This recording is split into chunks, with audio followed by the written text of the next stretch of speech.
constitution beeg éléments yi pëyanjee ci ñoom la. ayca monsieur Ba comme ni nga xamante ni noonu laa ko waxee rek ci njëlbeen bi mu mel ni parquet pôle judiciaire daal dina sàkku def ab l'enquête ci la député Farba Ngom ci la nga xamante ni moom la ñu njoxtu ci moom bokk na ci blanchiment de capitaux ci xayma mi ngi toll ci 125 milliards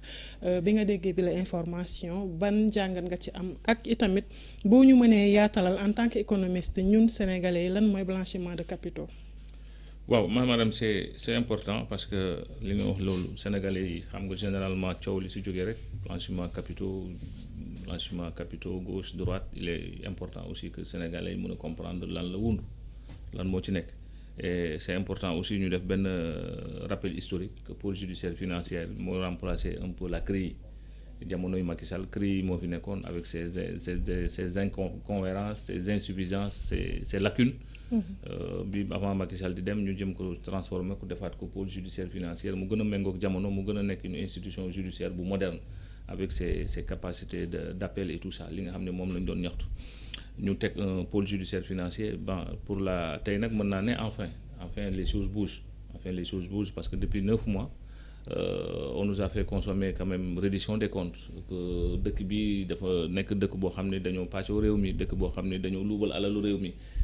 coow li bëre woon na lool et les Sénégalais aussi commencé à s'impatienter pour que ñu xam exactement li ñuy wax lu yëpp lan la wund. Maintenant blanchiment des capitaux nu ñu ko mën a comprendre première chose d'abord c'est de comprendre que blanchiment capitaux ñu ngi ko créé en 2004 placé ko sous la tutelle du ministère en charge des finances.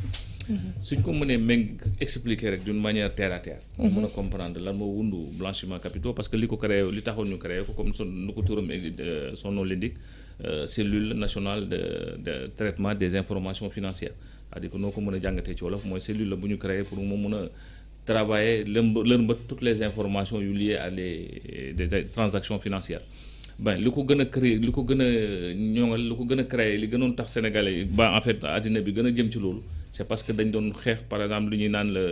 le financement du terrorisme dañuy xeex peut-être le placement des capitaux illicites donc il était important ñu créer benn organe boo xam ne au moins dana mën a surveiller placement yi ñuy def ci banques yi tey su ma jëlee benn exemple mën naa nekk par exemple ma nekk jaaykatu drogue ma jaay drogue ma am ci xaalis am ci par exemple 1 milliard.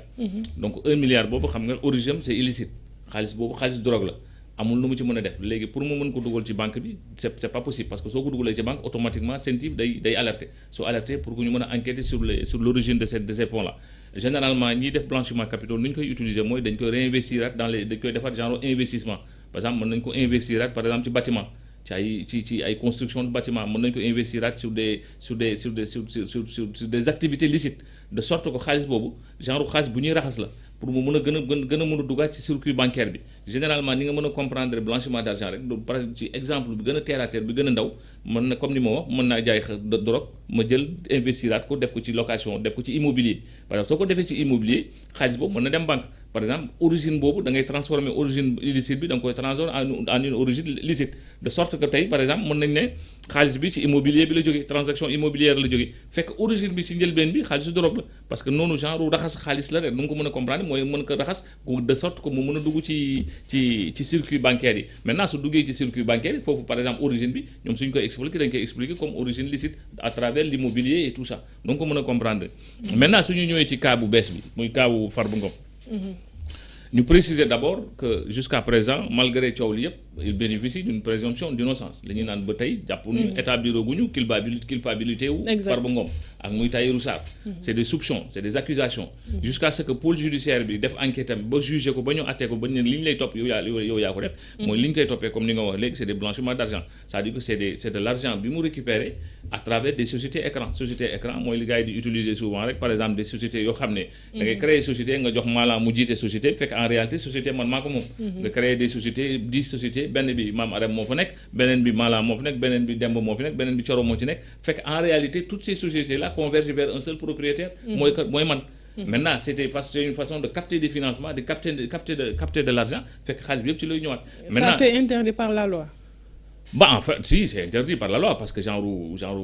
c'est des comme li ñu wax c'est des sociétés écran foo déggee société écran mooy en réalité le vrai propriétaire du kii nekk ci société bi. Je donne un exemple genre prête-nom la quoi. genre prête-nom la je donne un exemple xam nga ñu ngi citer par exemple un frère de Farba Ngom ci dossier ci yenn sociétés yi. Maintenant c'est pas interdit que frère u Farba Ngom am